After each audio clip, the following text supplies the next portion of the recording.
안녕하십니까. 안녕하십니까. 예, 반갑습니다. 바쁘실 텐데 이렇게 시간 내주셔서 고맙습니다. 불러주셔서 고맙습니다. 예, 저희 뭐 본격적인 인터뷰는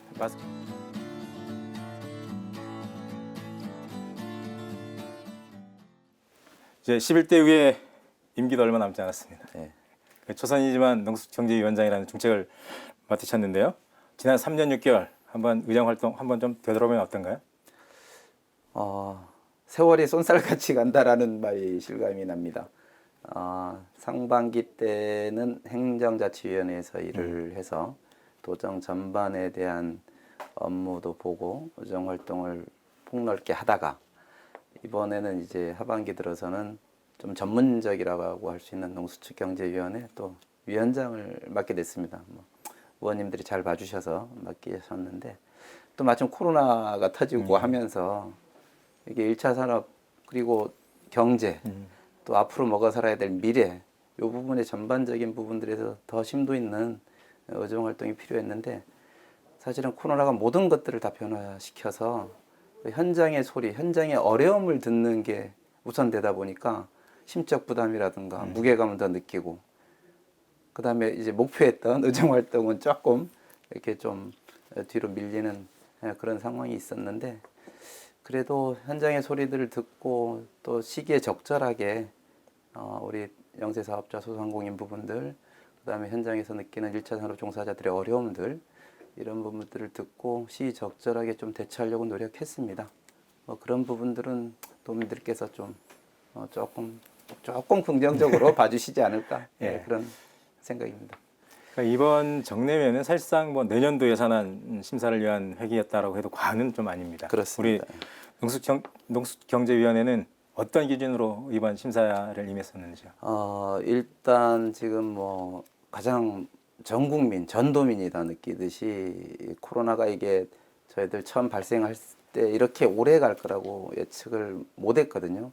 그리고 현재도 언제 끝날지 사실은 뭐 전문가들도 확신을 못 내놓는 상황인데 그거에 따라서 적재적소에 필요할 때 지금 급하게 수혈돼야 될 분야들이 있거든요. 예, 그런 부분들에 대해서 좀 세심하게 들여다봐야 된다.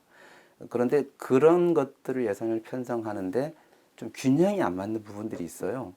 뭐 이렇게 사각지대에 재난 지원을 하는 거 좋습니다. 다 동의하죠. 근데 세밀한 설계가 안 됨으로 인해서 이게 역전 현상이 발생하는 경우가 생깁니다. 예를 들어서 뭐 이 폐업한 소상공인들이 대상에서 제외됐는데 그리고 어떤 부분들은 한 2, 30만 원 받은 분들도 있고 어떤 부분들은 5, 60만 원 받은 부분들도 있어요. 그러면 40만 원 받은 분한테 우리가 50만 원을 더 지원하면 60만 원 받은 부분은 지원 대상에서 빠진다. 이 역전되거든요.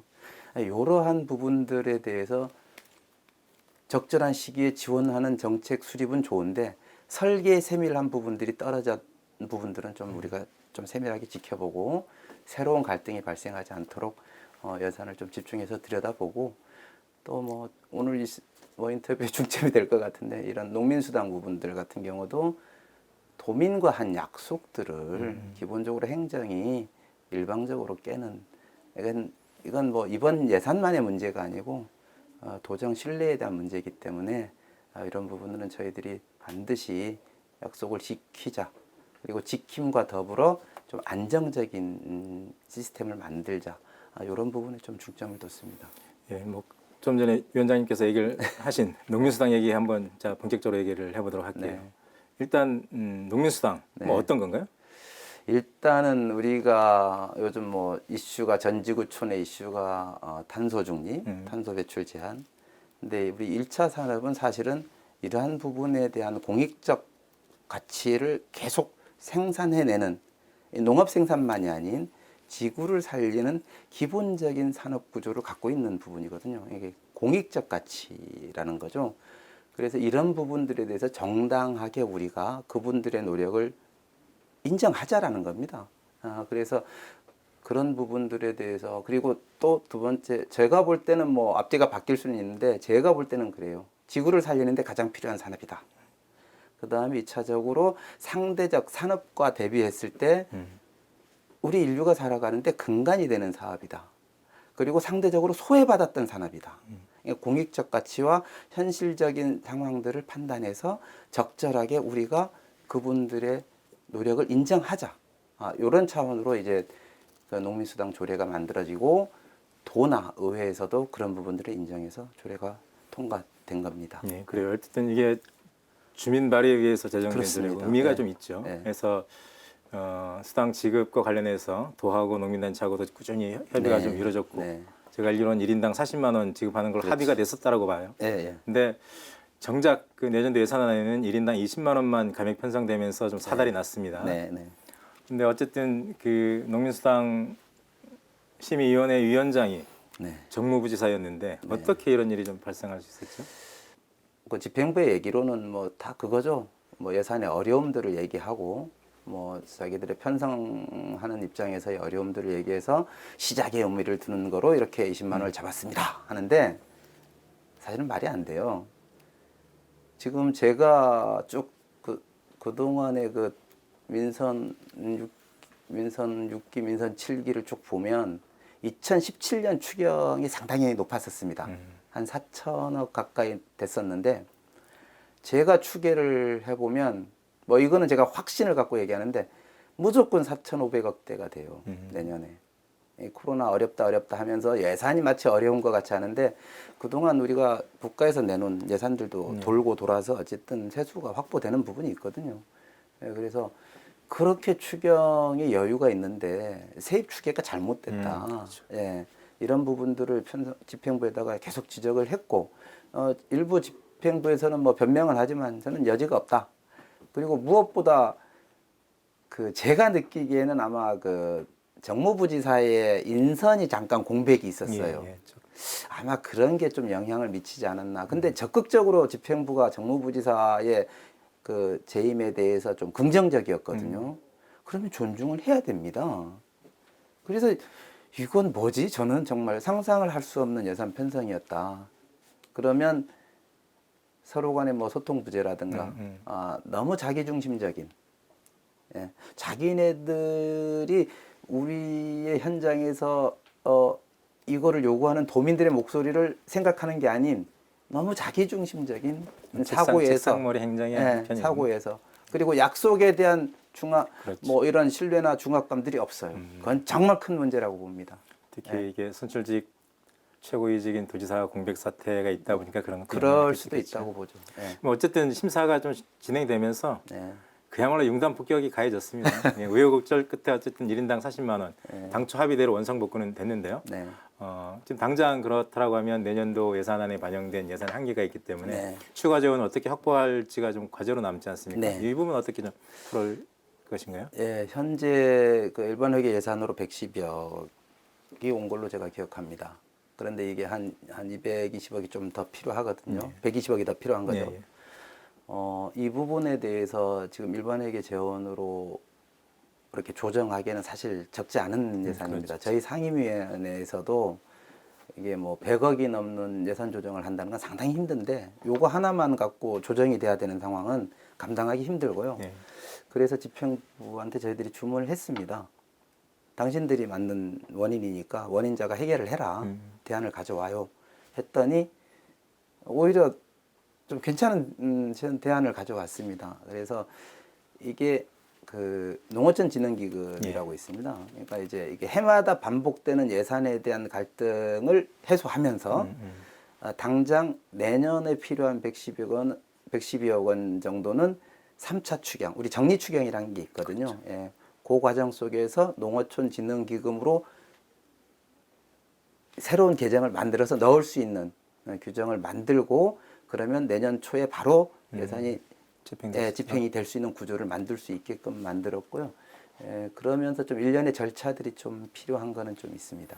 어쨌든 이번에는 일단 잘못된 점을 지적을 해서 네. 처방전을 갖고 오라고 요구를 했고 근데 어쨌든 급한 대로 집행부에서는 임시 처방전을 갖고 오긴 했는데 문제는 어쨌든 이게 지속 가능성이 좀 담보돼야 되는 거 아니겠어요? 이런 농민수당이 뭐 한이 멈추지 않고 꾸준히 좀 지원되기 위해서는 좀 안정적인 재원 조달 요 방법이 있어야 되는데 뭐 구체적인 그런 방안 같은 게 있어요. 아까 살짝 말씀드렸지만 그 집행부에서 급하게 대안을 만들었는데 정말 급하게 만들면 임시 방편적인 대안을 가져올 줄 알았어요. 근데 이게 어쩌면 좀 안정적인 대안이 묘수가 될 수 왔더라고요. 있다. 예.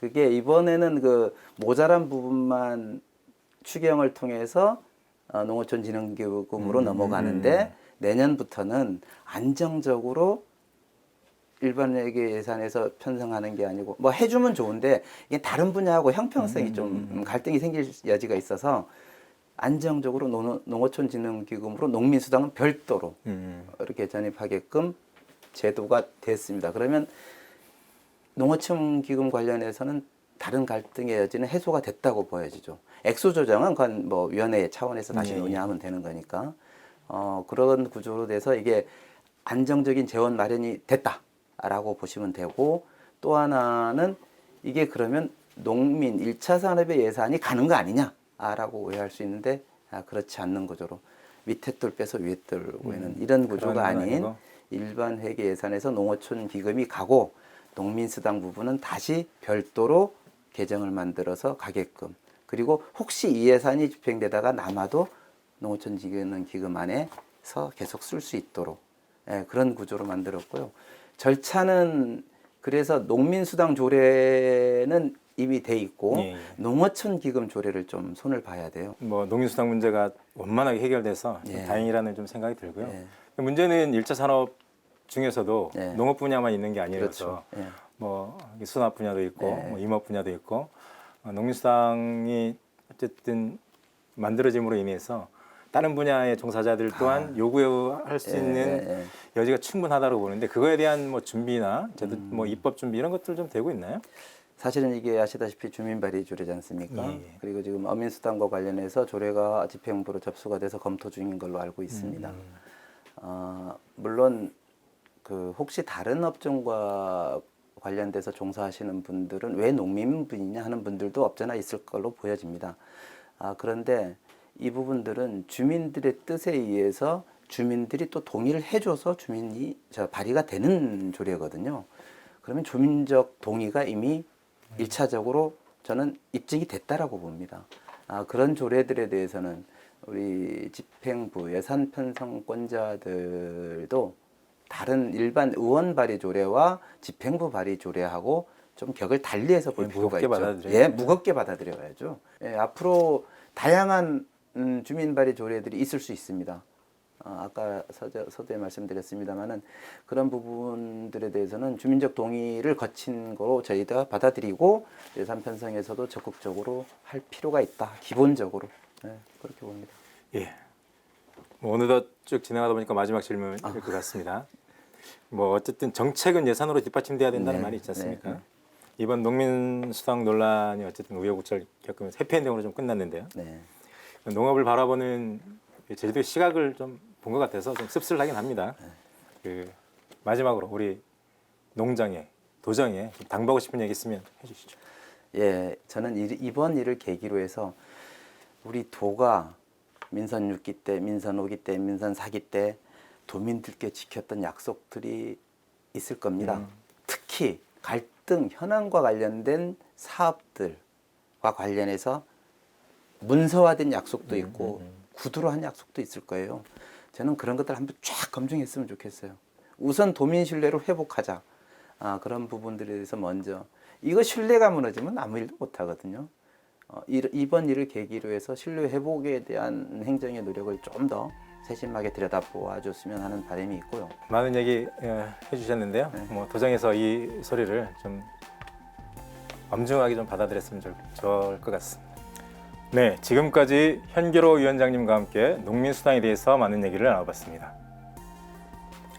농자 천하지대본, 농사가 천하의 근본이라는 의미인데요. 제주가 바로 그렇습니다. 1차 산업을 제주의 생명산업이라고 하는 이유입니다. 농민수당이 생색내기 수준에 머물러서는 안 됩니다. 타 지역에서는 지급 대상을 확대하고 지급액까지 늘려야 한다는 목소리까지 나오고 있습니다. 농업과 농촌의 공익적 기능을 유지하기 위해 제주 사회가 부담해야 할 부분은 기꺼이 감수해야 합니다. 이번 농민수당 논란이 제주 농업의 가치를 다시 생각해보는 기회가 됐으면 합니다. 이상으로 이슈 인터뷰를 모두 마치겠습니다. 수고하셨습니다. 감사합니다. 예?